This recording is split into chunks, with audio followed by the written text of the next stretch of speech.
किसी का नाम नहीं लेना चाहूंगा यहाँ पर, लेकिन इतनी महंगी महंगी हजार हजार रुपए की बुक्स बिक रही हैं पीवाईक्यू के नाम पे, और उनके आंसर्स में भी गड़बड़ हैं, मिस्टेक्स हैं। मार्च का तो पेपर हो गया, जुलाई का भी पेपर होता है, जुलाई के पेपर्स इंक्लूडेड नहीं होते उन बुक्स में। मेहनत करोगे तो ही आप आगे जाने वाले हो। हार्डवर्क का कोई दूसरा सब्स्टिट्यूट नहीं होता, ये बात हमेशा याद रखना। Hello everyone, my name is Parth, welcome back to my YouTube channel. कुछ बहुत ही जरूरी बातें हैं जो आपके साथ शेयर करनी है। पूरा वीडियो ध्यान से सुनना, आधा अधूरा मत देखना। वीडियो को ज्यादा लंबा नहीं रखूंगा। काफी सारे बच्चों के मैसेजेस आते हैं कि सर हमने चैप्टर तो पढ़ लिया, ग्रेविटेशन है, पीरियोडिक क्लासिफिकेशन या जो कुछ भी है, हिस्ट्री ज्योग्राफी का कोई चैप्टर है, चैप्टर पढ़ लिया, एक्सरसाइज भी कर ली, लेकिन एग्जाम में क्या पूछा जाएगा, कौन से वो क्वेश्चंस हैं जो पूछे जाते हैं, इंपॉर्टेंट क्वेश्चंस बता दो। यही आपका भी सवाल है। मैं आपको बोलता हूं प्रीवियस ईयर क्वेश्चन पेपर करो, लेकिन उसको किस तरह से किया जाए, ध्यान से सुनिएगा। आप लोग बोलते हो कि हमारा सिलेबस कंप्लीट नहीं हुआ है, हमारे सिर्फ 3 चैप्टर हुए हैं या 4 चैप्टर हुए हैं, तो हम पूरा पेपर सॉल्व नहीं कर पाते, तो हम पीवाईक्यू करें कैसे? यही आपका भी सवाल है, ध्यान से सुनिएगा।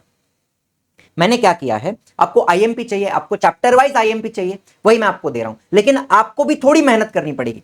सब कुछ मुफ्त नहीं मिलता जीवन में, थोड़ी मेहनत आपको भी करनी है। क्या मेहनत करनी है आपको? मैं पीवाईक्यूज तो मैं आपको दे चुका हूं, आपके पास सारे पीवाईक्यू हैं, बुक्स भी खरीदने की कोई जरूरत नहीं है। काफी बच्चों के मैसेज आते हैं कि हम एक्स बुक खरीद लें या वाई बुक खरीद लें, किसी का नाम नहीं लेना चाहूंगा यहां पर, लेकिन इतनी महंगी महंगी हजार हजार रुपए की बुक्स बिक रही हैं पीवाईक्यू के नाम पे, और उनके आंसर्स में भी गड़बड़ हैं, मिस्टेक्स हैं। तो मैं आज के टाइम पे आपको रेकमेंड करता हूं कि कोई भी बुक अभी मत खरीदिए। देखो, पैसा ना काफी कीमती चीज है, मेहनत करके कमाया जाता है। 1000 रुपए, 500 रुपए, 600 रुपए, ऐसे किसी भी बुक के ऊपर आप दे दोगे तो फंस जाओगे। एंड उसमें मार्च का तो पेपर हो गया, जुलाई का भी पेपर होता है, जुलाई के पेपर्स इंक्लूडेड नहीं होते उन बुक्स में जो मैं आपको बता रहा हूं।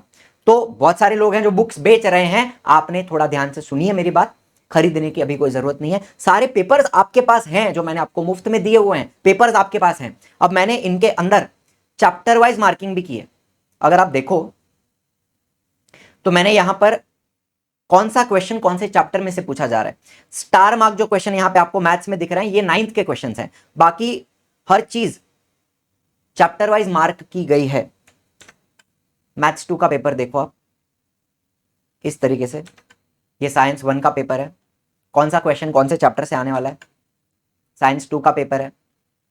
सारे पेपर अब तक 2024 तक के जितने पेपर मेरे पास अवेलेबल हैं, हर पेपर में आपको मार्किंग करके दी है कौन सा क्वेश्चन कौन से चैप्टर का है। हिस्ट्री की बात कर रहा हूं, हिस्ट्री में क्वेश्चन 6 जो होता है वो पॉलिटिकल साइंस से आता है, तो ये पॉलिटिकल साइंस के क्वेश्चन है यहाँ पर। एंड ज्योग्राफी की बात करें तो ज्योग्राफी में भी क्या कहां से पूछा गया है, कौन से चैप्टर में से क्या पूछा गया है, वो सब मैंने आपको मार्क करके यहां पे दिया है। अब आपका काम क्या है, आपका होमवर्क क्या है? आप लोगों ने एक सेपरेट बुक बनानी है पीवाईक्यूज के लिए। नोटबुक ले लो, उसमें साइंस की अगर बात करूं तो हेडिंग दो साइंस 1, उसके नीचे आपका जो भी चैप्टर कंप्लीट हुआ है। फॉर एग्जांपल आपने chapter number 4 effects of electric current किया, तो इफेक्ट्स ऑफ इलेक्ट्रिक करंट की हेडिंग देके उसके नीचे जितने भी चैप्टर 4 में से क्वेश्चन पूछे गए हैं 2019 से लेकर, वो क्वेश्चन आप एक बार लिखिए।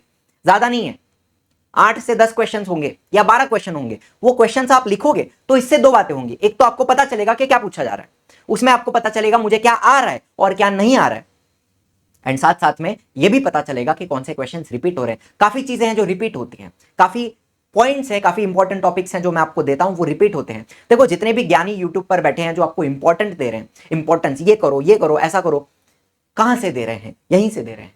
जो क्वेश्चन पेपर्स हैं उनको ही एनालाइज करके हम आपको आईएमपी बनाकर देते हैं।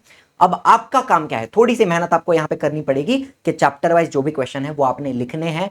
साइंस 1 का लिखा, साइंस 2 का, भले आपके 3 चैप्टर हुए हैं, भले आपके 4 हुए हैं, तो वो 4 चैप्टर के क्वेश्चंस आप एक बार लिखो, आप उनको समझो कि हाँ ये पूछा जा रहा है, वो अच्छे से प्रिपेयर करो। वो क्वेश्चन आपका बहुत अच्छे से प्रिपेयर होना चाहिए। एक कदम आगे जाकर अगर आप उन क्वेश्चंस के आंसर भी लिखते हो नोटबुक में तो आपको और ज्यादा मजा आएगा और ज्यादा आपका कॉन्फिडेंस बूस्ट होगा। ध्यान से सुनिए मेरी बात। क्वेश्चन तो आपने लिखे, साथ साथ में उसके आंसर्स भी लिखते जाइए, सॉल्व करते जाइए। न्यूमेरिकल है तो सॉल्व कीजिए, डायग्राम है तो ड्रॉ कीजिए। इस तरीके से थोड़ी मेहनत आप करोगे ना, एक तो आपका खर्चा कोई नहीं होगा यहाँ पे, दूसरी बात आपका प्रिपरेशन नेक्स्ट लेवल पे चला जाएगा। सेल्फ स्टडी हो रही है यहाँ पर। लैंग्वेजेस की बात मैं बाद में करूंगा, अभी मैं आपको 3 आपके जो कोर सब्जेक्ट हैं, साइंस है, मैथ्स और सोशल स्टडीज, इनकी बात यहाँ पे कर रहा हूँ, ठीक है? तो इसके लिए आपने बुक बनानी है, चैप्टर वाइज क्वेश्चन लिखिए, थोड़ी एफर्ट ज्यादा डालिए, बहुत डिफरेंस आपको दिखेगा आपके प्रिपरेशन में, ये मेरी गारंटी है आपसे, ठीक है? सब कुछ मार्क करके दिया हुआ है।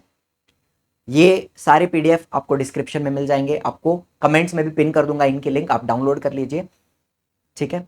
That's it for today, thank you so much for watching. I hope ये आप करोगे, थोड़ी मेहनत आप लोगे, मेहनत करोगे तो ही आप आगे जाने वाले हो। हार्डवर्क का कोई दूसरा सब्सटीट्यूट नहीं होता, ये बात हमेशा याद रखना, ठीक है। On that note, thank you so much for watching, I will see you in the next one, tata bye bye.